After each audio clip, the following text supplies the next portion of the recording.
Workplace studies, again, this is just almost trivial that a window view actually has an effect. Less frustration, greater satisfaction, better health than workers without window views or natural lighting, or again, simulation. Well, the average worker in the United States works in a windowless environment. It's not a trivial fact. And workers in windowless rooms, if they put plants in there, even a Sierra Club calendar, have lower blood pressure and greater attention. Not for long. Factory studies, workers tested before and after, and I'm just citing some studies that were fairly rigorous. And a manufacturing plant that included natural ventilation, daylighting, restored landscape, and other green features. After 9 months, 22% increase in worker productivity, significant improvement in motivation and satisfaction, lower absenteeism, stress, 20% increase in sense of well-being. So we're not just talking about feeling better. We're talking about the bottom line. Community studies, and in the interest of time, I'm going to skip some of these, but this was a very elaborate study we did in the Greater New Haven watershed, about a 250 square mile drainage of 3 different rivers, in which we looked at communities along from rural to suburban to urban, and we found that there was a very strong correlation between environmental health, people's experiential importance they attach to natural systems and the quality of life in these 18 sub-watersheds measured across a whole wide range of parameters, even though most of these people had nothing to do with the land. They worked in places like, building aircraft engines or worked in the city as, professionals or whatever. And that we found these differences in both urban and non-urban communities. So it's not just, people in the non-urban areas have greater access. It happens in urban areas as well when they have a greater degree of environmental health in the context in which they live and a greater sense of connection and access to it. And we found it among all education income groups. And that's very important because there's a tendency to think this is just if you can afford it. And another study, very important study, this is in the Chicago public housing projects, some of the worst housing you can imagine, very impoverished communities, for the most part minority, identical housing units, some by accident had a little bit, were not hardscaped over. They were slated to be all hardscaped for reasons of maintenance and other factors. Some had, and when we talk about nature here, we're talking about a monoculture of grass with a few leftover trees, and these buildings were identical demographically. People were just randomly assigned to these buildings, and they were architecturally identical, except for the presence or absence of this little bit. They tried to control for everything. They still found significant differences in drug and crime rates. Neighborliness is measured by how many neighbors you knew, a sense of place, a feeling of optimism. A little bit goes a long way, even among some of the most impoverished people. So it's not just about a luxury value. Studies of children's outdoor contact, again, not a lot of data, but reduced attention deficit disorder, reduced obesity, increased sense of self-worth, self-esteem, and these kind of intangible, but ultimately the most important measures of quality, problem solving, critical thinking, mastery skills. We all want our kids to grow up and be, capable of making their way in the world.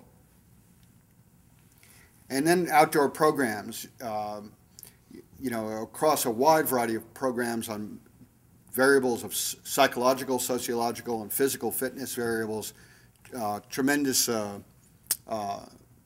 differences demonstrated. So, for example, in this particular outdoor adventure program study, they found that the participants had improved patience, better concentration, felt better about the world and more optimistic, more tangible inner peace, tranquility, less fearful, a feeling of connection and relationship, a feeling of renewal and restoration. Study we did of participants of SCA, Student Conservation Association, Knowles, and Outward Bound, did both retrospective and longitudinal research. Most viewed the experience as among the most important in their life, major impacts of coping capacity, self-confidence, better interpersonal relationships, increased feeling of independence, and respect and appreciation and humility and spiritual connection to the natural world. And then more generally, in terms of childhood development, this was a psychiatrist who wrote this many years ago, but unfortunately, the field of psychology and psychiatry has done very little in this regard. I got a book this fat, because I figured if I'm going to talk about these things, I ought to have a book this fat that says childhood development. And in this Encyclopedia of Childhood Development, published last year, there wasn't one chapter, let alone one citation in the index, about the importance of nature in childhood development.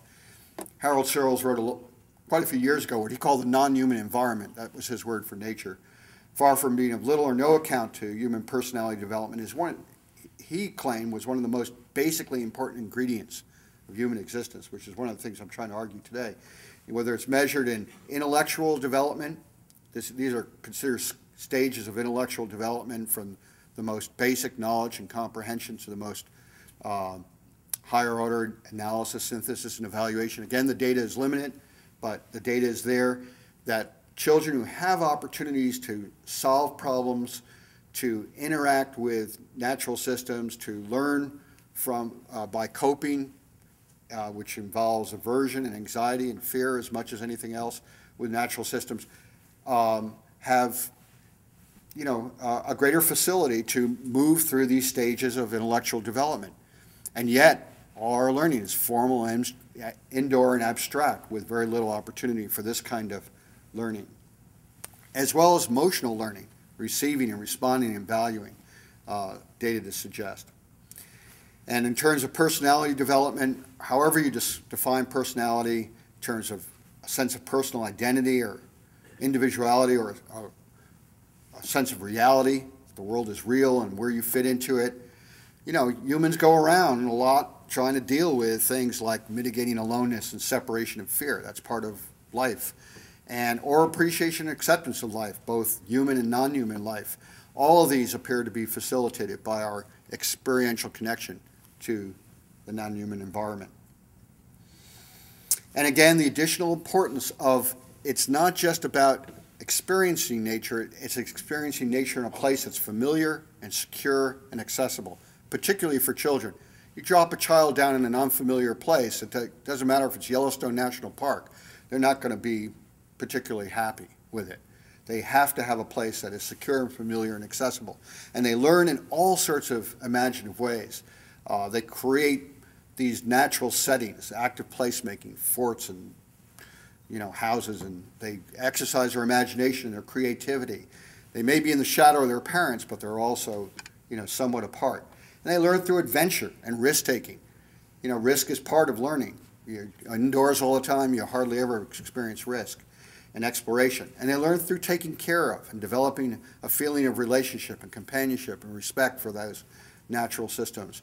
And they learn through nature that is culturally meaningful, and they develop attachments to those meaningful places. And if they don't have those place-based experiences, very often those experiences are not very meaningful.